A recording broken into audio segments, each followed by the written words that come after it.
आज के लेक्चर में हम लोग plasticity and consistency of soil के बारे में पढ़ेंगे।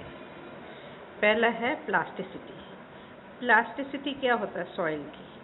प्लास्टिसिटी सॉइल की वो एबिलिटी है जिससे कि सॉइल के अंदर डिफॉर्मेशंस होते हैं विदाउट क्रैकिंग और फ्रैक्चर या क्रैक आए बिना सॉइल में जो डिफॉर्मेशन लाने की जो क्षमता है, दैट इज़ प्लास्टिसिटी। प्लास्टिसिटी जो होगी वो चिकनी मिट्टी में होगी और प्लास्टिसिटी के कारण ही आप अलग अलग शेप्स बना सकते हैं सॉइल से। ये इम्पॉर्टेंट प्रॉपर्टी है fine grain soil, specially clayey soil. अगर क्ले नहीं होगा तो प्लास्टिसिटी नहीं आती है। क्या होता है? क्ले का जो पार्टिकल्स होता है उसके ऊपर नेगेटिव चार्ज होता है on its surface. Water molecule जो होता है वो डाइपोलर होता है, उसमें दो चार्जेस होते हैं, पॉजिटिव एंड नेगेटिव। तो क्ले मिनरल का जो नेगेटिव चार्ज है उसकी तरफ वाटर का जो पॉजिटिव चार्ज है वो उधर अट्रैक्ट हो जाता है और इस तरह से एक लेयर फॉर्म हो जाती है। इस तरह की जो लेयर होती है इसको बोलते हैं एड्सॉर्ब्ड लेयर। ध्यान रखिएगा स्पेलिंग का।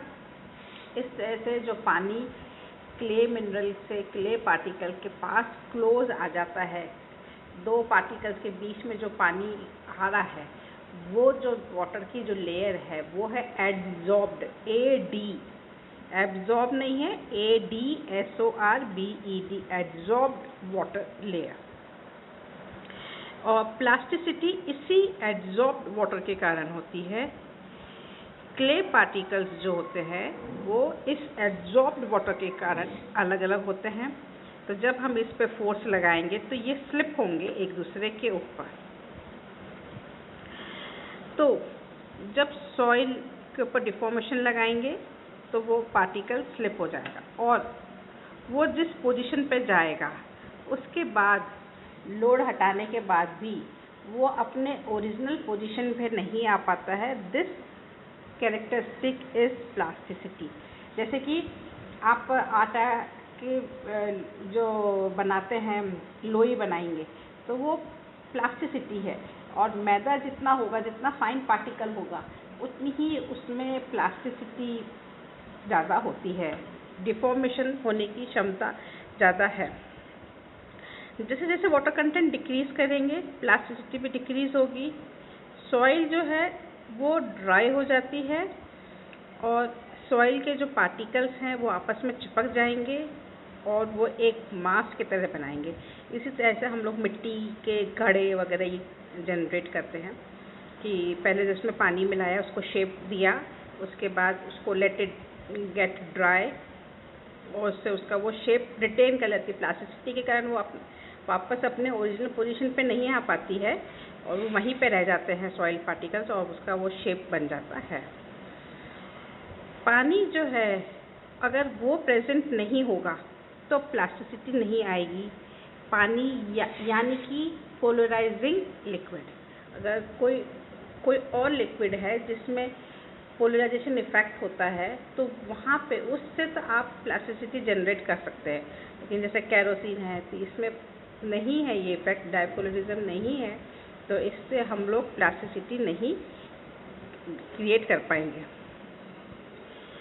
प्लास्टिसिटी के लिए सॉइल में क्ले मिनरल होना चाहिए।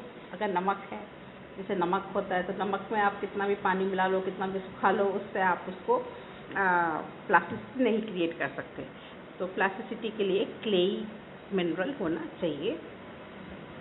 अगर नॉन क्ले मिनरल्स हैं, अगर उसमें क्वार्ट्ज भी जैसे एग्जांपल लिया तो वो प्लास्टिसिटी नहीं देगा, चाहे आप उसको कितना भी फाइन आप उसको ग्राइंड कर लीजिए।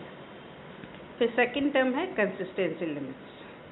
कंसिस्टेंसी वो फिजिकल स्टेट होती है फाइन ग्रेन सॉइल की जिसपे कि वो एग्जिस्ट करती है। मतलब हम सॉइल किस स्टेट पे है वो कैसे बताएंगे, उसकी कंसिस्टेंसी से बताएंगे। ये डिनोट करती है degree of firmness of soil. Consistency से हम लोग हार्ड है सॉइल की, सॉफ्ट है कि फर्म है, ये हम सब इससे बता सकते हैं। फाइन ग्रेन सॉइल्स में कंसिस्टेंसी जो होती है वो फाइन ग्रेन सॉइल्स में ही होगी, क्योंकि इस फाइन ग्रेन सॉइल को ही आप अलग अलग स्टेट्स में ले जा सकते हैं, जैसे कि liquid state, plastic, semi solid और सॉलिड स्टेट। तो fine grain soil in 4 states में एग्जिस्ट करती है। जिस वाटर कंटेंट पे सॉइल एक स्टेट से दूसरे स्टेट में आती है वो कहलाती है कंसिस्टेंसी लिमिट या एटरबर्ग्स लिमिट। एटरबर्ग लिमिट एटरबर्ग नाम का एक स्वीडिश साइंटिस्ट था, उसके ऊपर ये एटरबर्ग्स लिमिट है, क्योंकि उसी ने ये हमको सॉइल की 4 स्टेट्स बताई है। इसको एटरबर्ग्स लिमिट्स या कंसिस्टेंसी लिमिट्स भी बोलते हैं। और ये वो लिमिट्स होती हैं जिसपे कि सॉइल जो होती है वो एक स्टेट से दूसरे स्टेट पे जिस वाटर कंटेंट पर आती है वो वाटर कंटेंट एटरबर्ग्स लिमिट कहलाता है।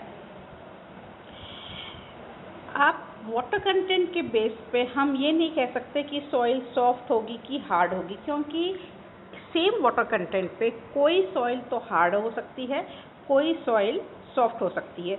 तो इसीलिए हमको सॉइल को डिफ़ाइन करने के लिए कि सॉइल किस स्टेट में है ये डिफ़ाइन करने के लिए हम लोगों ने कंसिस्टेंसी लिमिट्स बताई हैं। सॉइल्स जिसका पानी अगर सॉइल में बहुत ज़्यादा है तो उसको बोलेंगे लिक्विड स्टेट। लिक्विड्स क्या होते हैं? जो फ्लो करते हैं, बहते हैं। तो लिक्विड्स फ्लो करेंगे, सॉइल भी आपकी ऐसे बहने लगेगी, उसमें कोई रोक नहीं है, कोई शेयरिंग रेजिस्टेंस नहीं होगा। तो लिक्विड स्टेट वो स्टेट होती है जिसमें सॉइल में कोई शेयरिंग रेजिस्टेंस नहीं है। अब शेयरिंग रेजिस्टेंस क्या होता है? जैसे कि कोई सॉलिड चीज़ है, सॉलिड चीज़ के जैसे बुक ले लीजिए, आप कोई सॉलिड चीज़ ले लीजिए, तो उसके ऊपर की एज पे जब आप फोर्स लगाते हैं तो वो आगे फैलने से, आगे बहने से अपने आप को रोकता है। That is sharing resistance, sharing strength. लेकिन सॉइल अगर लिक्विड स्टेट में है, यानी कि पानी के जैसे एक्ट कर रही है, तो सॉइल पानी का कोई लिक्विड स्टेट नहीं, जिससे इसको आप फर्श पे डालेंगे तो वो फ्लो करने लगेगा। तो हाई वाटर कंटेंट पे सॉइल जो होती है वो लिक्विड स्टेट पे होती है। जैसे जैसे वाटर कंटेंट कम करते जाते हैं तो जो सॉइल होती है वो स्टिफ होती जाती है, उसमें थोड़ी रेजिस्टेंस जनरेट होने लगता है। और किसके अगेंस्ट रेजिस्टेंस? शेयर के आगे, मतलब उसको अब फैलने से वो अपने आप को रोकना शुरू कर देती है। एक ऐसा वाटर कंटेंट आता है जिसपे कि सॉइल बन जाती है प्लास्टिक, यानी कि इसमें अब आप सॉइल को जिस स्टेट पे आप रखेंगे वो उसी स्टेट पे रहेगी। Water content at which soil changes from liquid state to plastic state. Liquid state से जब प्लास्टिक स्टेट पे जिस वाटर कंटेंट पर सॉइल आती है वो कहलाती है लिक्विड लिमिट। और प्लास्टिक स्टेट पे सॉइल को हम अलग अलग शेप्स में मोल्ड कर सकते हैं।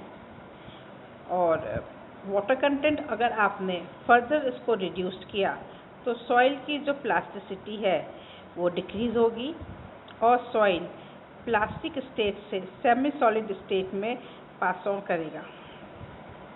और सेमी सॉलिड स्टेट पे सॉइल जो है वो एक सेमी सॉलिड जैसा कुछ हो जाएगा, तो उसमें अब प्लास्टिसिटी जो है वो ख़त्म हो जाएगी।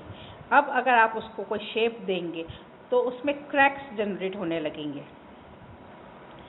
वाटर कंटेंट जिस पे कि सॉइल सेमी सॉलिड होता है वो कहलाता है प्लास्टिक लिमिट, यानी कि इससे यहीं तक है प्लास्टिसिटी, इससे अगर आप और नीचे वाटर कंटेंट ले जाएंगे तो प्लास्टिसिटी नहीं रहेगी। प्लास्टिक लिमिट क्या हुई? It is that water content at which the soil just fails to behave plastically. वो वाटर कंटेंट जिस पे कि सॉइल जो है वो प्लास्टिकली, यानी कि उसकी जो क्षमता है उसी शेप में रहने की क्षमता, डिफॉर्मेशन की क्षमता, विदाउट क्रैक्स, वो क्षमता ख़त्म हो जाती है। एक पैरामीटर है प्लास्टिसिटी इंडेक्स, जिसको I for index, P for plasticity. IP का फॉर्मूला होता है WL माइनस WP। WL क्या है, WP क्या है, ये आपको अभी आगे नेक्स्ट लेक्चर में हम निकालना भी सिखाएंगे। और WL और WP की वैल्यू ग्राफ में कैसे निकालते हैं वो मैं आपको बताऊंगी। इन सेमी सॉलिड स्टेट्स जो होती हैं, सेमी सॉलिड मतलब ना सॉलिड नहीं, ना प्लास्टिक या लिक्विड नहीं है, वो स्टेट, अगर उस स्टेट में अगर हमने सॉइल को और उसका पानी कम किया, वाटर कंटेंट कम किया, तो उसका वॉल्यूम भी कम होता जाता है, लेकिन इट कीप्स ऑन डिक्रीजिंग।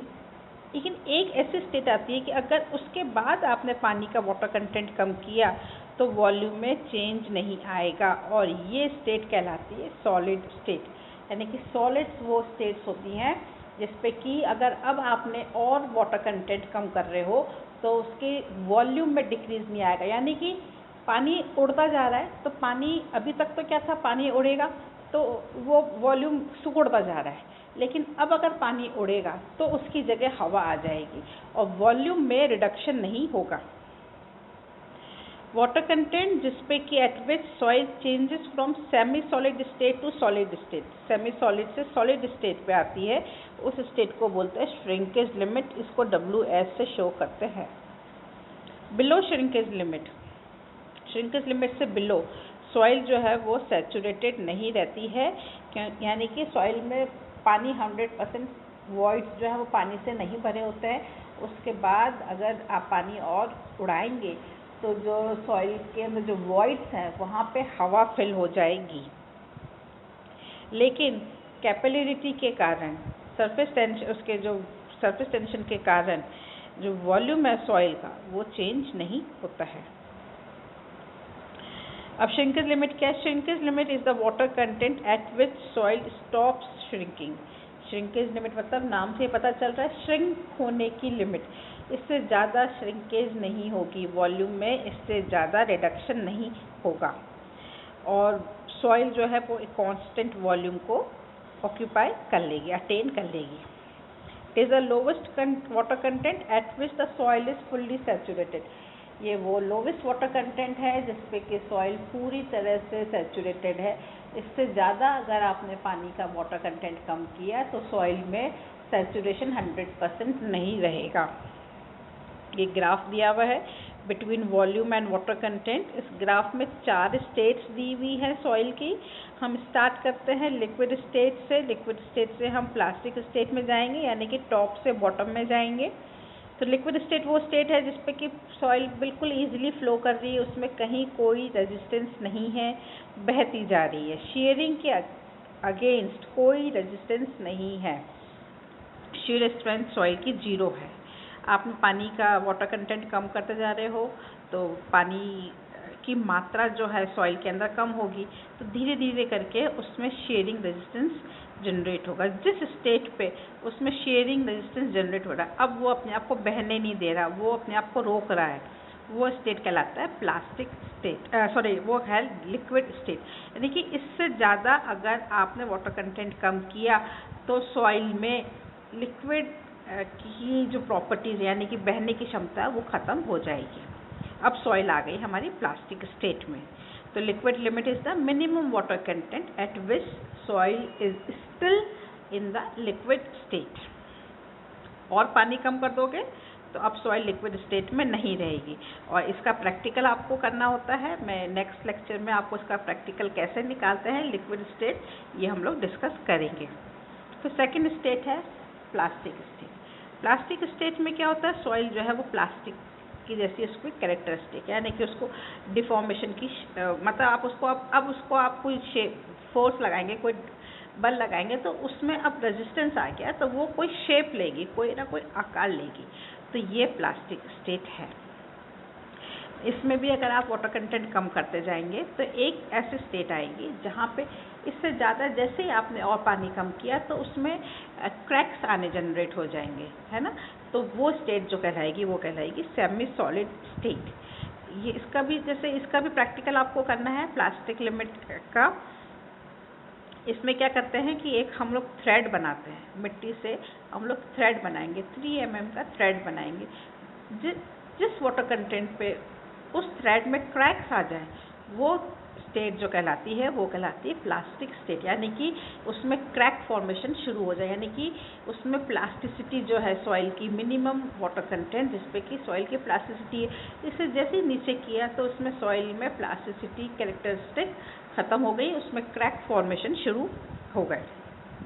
फिर है semi solid state. Semi solid state में क्या होता है, जो सॉइल है वो सेमी सॉलिड स्टेट में। सेमी सॉलिड मतलब जैसे आप मान लो कि अगर लिक्विड स्टेट में सॉइल सूप की तरह है हमारा कोई चीज़, एकदम पतली सी लिक्विड है जिसका कोई शेप नहीं है। सेकंड स्टेट जो है प्लास्टिक स्टेट, इसमें सॉइल में थोड़ा आपका वो शेप बन सकता है। तो थर्ड जो सेमी सॉलिड स्टेट है उसमें जो सॉइल होती है वो होती है चीज़ की जैसी। उसमें मतलब ना तो वो सॉलिड है और ना ही वो लिक्विड होती है। और ये फिर इसके बाद आता है इसमें प्लास्टिक स्टेट में सॉइल जो होती है वो सॉफ्ट बटर की जैसी होती है, ठीक है। उसको आप बटर होता है, उसका शेप तो होता ही है, तो वो सॉफ्ट बटर हो गया, ठीक है। सेमी सॉलिड स्टेट में जो सॉइल है वो चीज़ की जैसी दिखती है, और सॉलिड स्टेट में तो वो हार्ड हो जाती है। तो अब ठीक है, सेमी सॉलिड स्टेट देखते हैं। सेमी सॉलिड स्टेट में अगर हम वाटर कंटेंट कम करेंगे तो साथ साथ उसका वॉल्यूम भी कम होता जा रहा है। उसके बाद जिस वाटर कंटेंट पे अगर आपने और रिडक्शन किया पानी का, तो सॉइल के वॉल्यूम में कोई चेंज नहीं आएगा। That water content is shrinkage limit, जिसको WS से शो करते हैं। इसका भी प्रैक्टिकल है तो हम उसको समझेंगे, आपके सिलेबस में वो नहीं है। तो श्रिंकेज लिमिट वो वाटर कंटेंट होता है जिसपे कि सॉइल जो है वो और अगर उसका आपने सैचुरेटेड स्टेट पे है और अगर इससे ज़्यादा आपने पानी और कम किया तो सॉइल में सैचुरेशन नहीं रहेगा। फिर आती है सॉलिड स्टेट। सॉलिड स्टेट में जो सॉइल है वो सॉलिड स्टेट में होती है। तो इस तरह से एटरबर्ग्स लिमिट हम इस फिगर से समझ सकते हैं, liquid limit, plastic limit and shrinkage limit.